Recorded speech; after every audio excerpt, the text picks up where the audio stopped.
Welcome to the Sports Brief, the podcast where we explore the stories behind the legends of the game. I'm your host, Avery. And I'm Zia. And today, Avery, we're talking about a player who isn't just a legend in the making, but a phenomenon who has completely redefined what's possible in modern baseball. That's right. We're talking about the man, the myth, the unicorn from Japan, Shohei Ohtani, a player who excels at the highest level as both an elite pitcher and an elite hitter. It's something that hasn't been seen in over a century. Exactly. For decades, the idea of a true two-way player was a relic of the past, something that belonged to Babe Ruth's era. Ohtani didn't just revive it, he perfected it for the modern age. So where do we even begin with a story like this? Let's start at the very beginning. Ohtani was born in Oshu, a city in the Iwate prefecture of Japan, a relatively rural area. And it seems athletics were in his DNA from day one.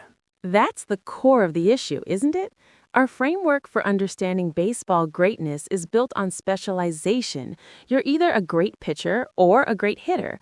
Our brains aren't wired to process someone being both at the same time. Oh, absolutely. His father played corporate league baseball, and his mother was a national-level badminton player in high school.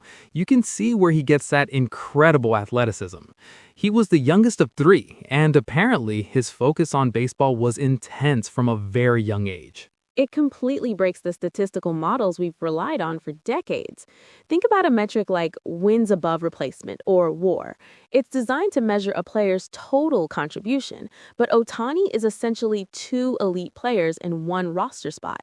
He's a pitcher WAR and a hitter WAR combined. It's a statistical anomaly. Right.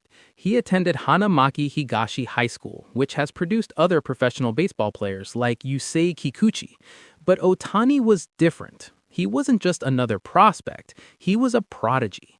It was in high school that the legend of his arm truly began. And we're talking about the famous Kosen tournament, the pinnacle of high school baseball in Japan. As a teenager, he threw a fastball that was clocked at 160 kilometers per hour.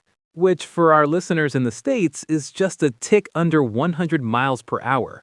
A high school kid throwing 100 miles per hour. It's almost unbelievable.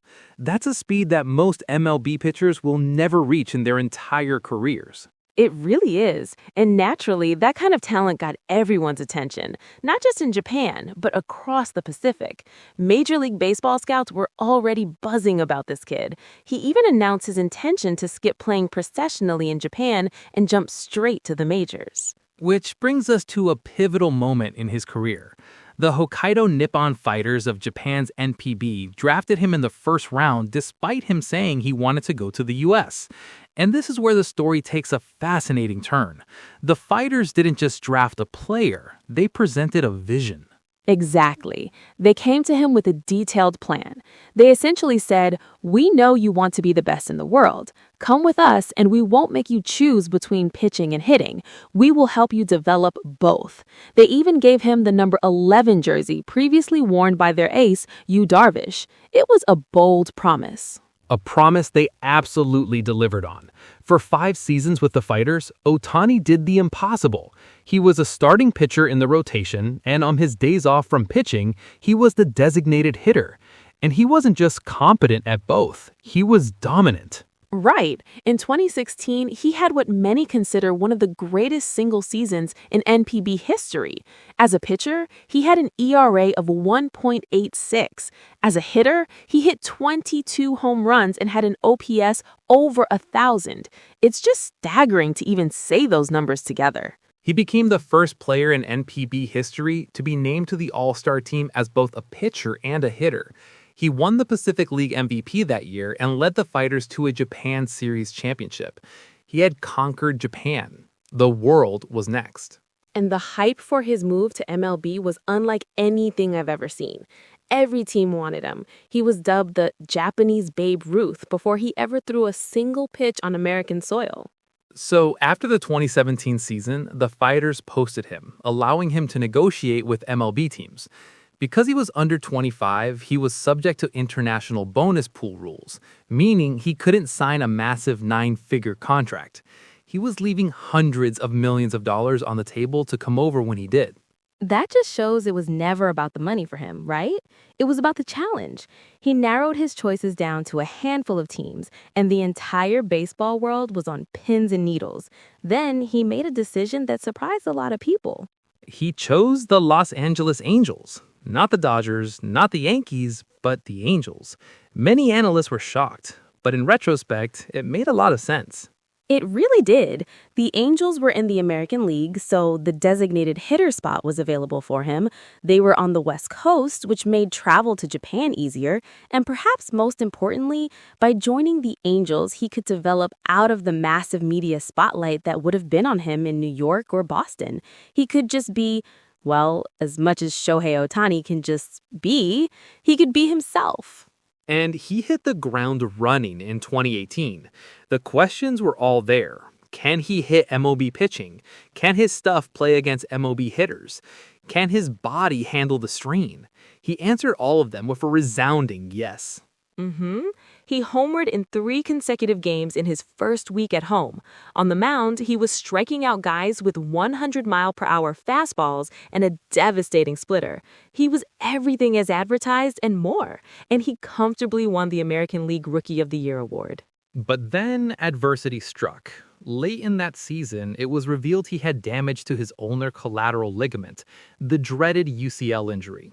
He needed Tommy John surgery and would not be able to pitch in 2019. And that's when the doubters came back out. See, the human body isn't meant to do this. He should just focus on hitting. It was a critical juncture. He spent 2019 as a full-time DH, and while he was good, the magic wasn't quite there. His return to the mound in the shortened 2020 season was rocky, to say the least. It was. He looked out of sync. But what followed in 2021 was nothing short of legendary. It was the full realization of the dream, the season that will be talked about for 100 years. The 2021 season. Wow. I almost don't know where to begin.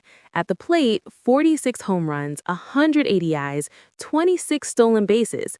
On the mound, a 9-2 record with a 3.18 ERA and 156 strikeouts. He was an all-star as both a pitcher and a position player.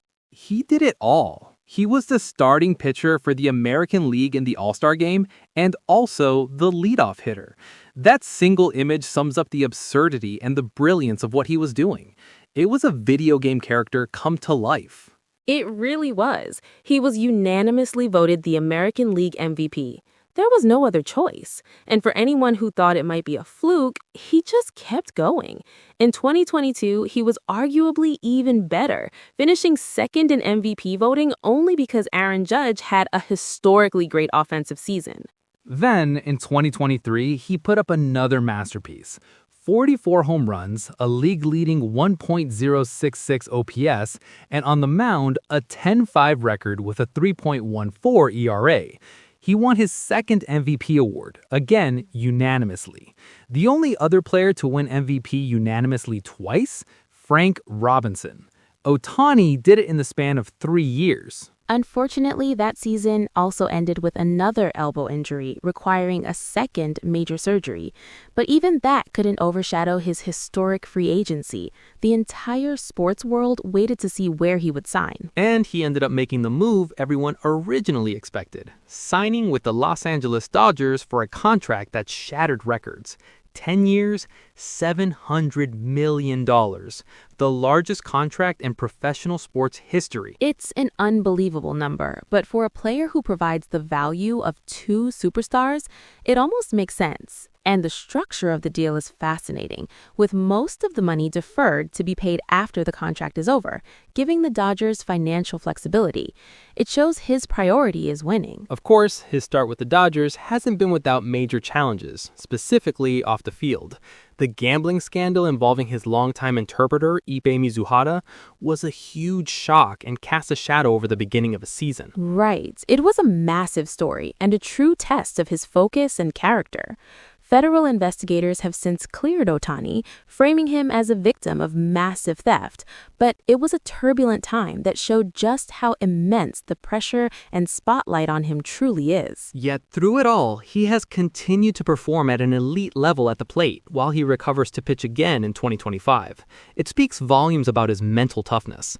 So when we look back, what is Shohei Ohtani's legacy? What is his impact on the game of baseball? I think his impact is immeasurable. He's a global icon who has brought millions of new fans to the sport. He has shown a generation of young players that you don't have to limit yourself.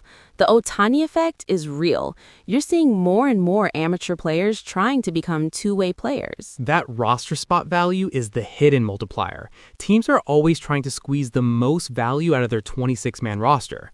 Ohtani gives you an ace pitcher and an elite DH, but he only takes up one spot. It's a strategic advantage that is almost impossible to quantify. He completely broke the mold. He shattered the conventional wisdom of specialization that has dominated sports for a half-century. He proved that with generational talent and an unparalleled work ethic, the impossible is possible. And he does it all with a certain grace and humility. He clearly loves the game of baseball, and that joy is infectious. Even after 2 major elbow surgeries, no one is betting against him coming back to the mound as an elite pitcher once again. From a kid in rural Japan with a powerful arm to a global superstar who has redefined his sport, the story of Shohei Ohtani is still being written, and we are all privileged to be here to witness it. Well said. It's a career that already feels like a movie, and the final act is just beginning. That's all the time we have for today on the Sports Brief. A huge thank you to all of you for tuning in. For Zia, I'm Avery, reminding you to keep your eye on the ball.